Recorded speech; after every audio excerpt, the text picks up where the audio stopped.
Some days begin with a small thing going wrong. Not dramatically, not with any warning, just quietly wrong. It was a Tuesday, Arjun's second day at school. He walked into room 10B with slightly more confidence than the day before. He know which door, he know which seat, he know the ceiling fan would be losing its battle against the heat before 8 o'clock. What he didn't know was that today this classroom was about to turn into something between a courtroom and a comedy. It started at lunch. The bell rang at 12:30. Tiffin boxes came out across the room like clockwork. The smell of rice and sambar and something fried drifted through the air and made everything feel just for a moment like home. Mira reached into her bag. She checked once, then twice, then a third time with the particular kind of focus that means something is genuinely wrong. Her tiffin box was gone. Not misplaced, not forgotten at home. She had felt in it her bag that morning. She remembered the weight of it. Her mother had packed curd rice with mango pickle, her favorite, and now it was simply not there. She looked under her desk, behind her chair, asked the girl beside her, nothing. Ravi, who noticed everything, noticed this immediately. He stood up, not because anyone asked him to, and announced to the general population of room 10B that there had been a theft, a serious one, a tiffin box theft, and that this matter required immediate investigation. Half the class laughed. The other half leaned forward with genuine interest, and just like that, without a teacher inside, room 10B became its own little world with its own little mystery. Ravi appointed himself lead investigator immediately and with great enthusiasm. He walked up and down the aisle with the energy of someone who had been waiting his whole life for exactly this moment. He questioned the boy who sat behind Mira. He questioned the girl who sat in front. He asked who had left the room before the bell rang. He asked who had stayed back after the previous period. Most answers led nowhere. But Arjun was watching. Not loudly, not dramatically, just sitting at his desk, tiffin open, eating slowly, observing everything with those quiet, steady eyes. He noticed something. During the previous period, a free period where the teacher hadn't shown up, there had been a lot of movement in the room.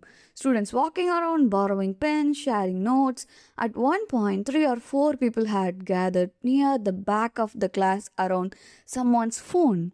And during that time, one person had walked past Mira's desk twice.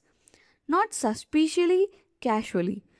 The way someone walks past a desk when they are trying to very hard to look like they are not doing anything in particular. Arjun kept this to himself for now. He watched a little longer. Meanwhile, Ravi's investigation had taken a dramatic turn. He had somehow convinced himself that the tiffin box had been taken by someone who was hungry.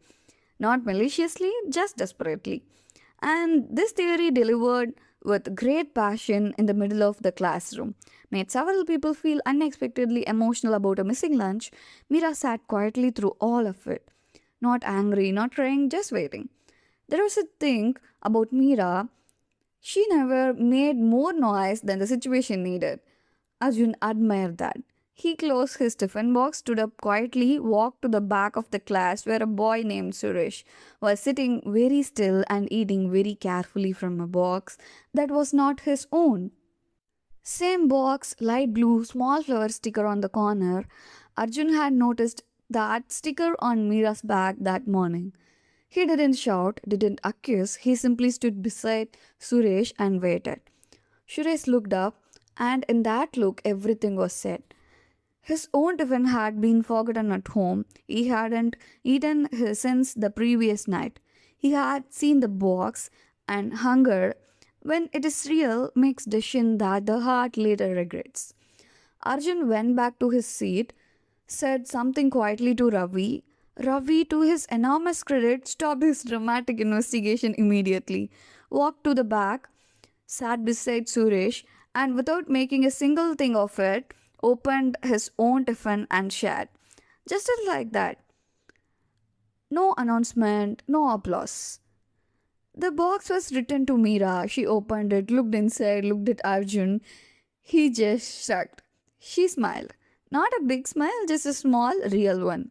The kind that means I see you.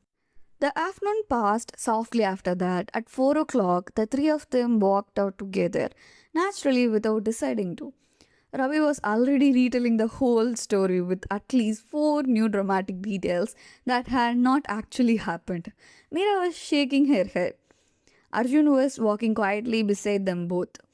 And for the first time in a long time, he wasn't thinking about the next school, the next city, the next first day. He was just here, fully, completely here. Tomorrow, room 10B would wake up to something new. A letter, no name on it, no signature, just words. Careful, honest, beautiful words, and nobody would know who wrote it. Those golden days, episode 3, The Secret Letter. Until then,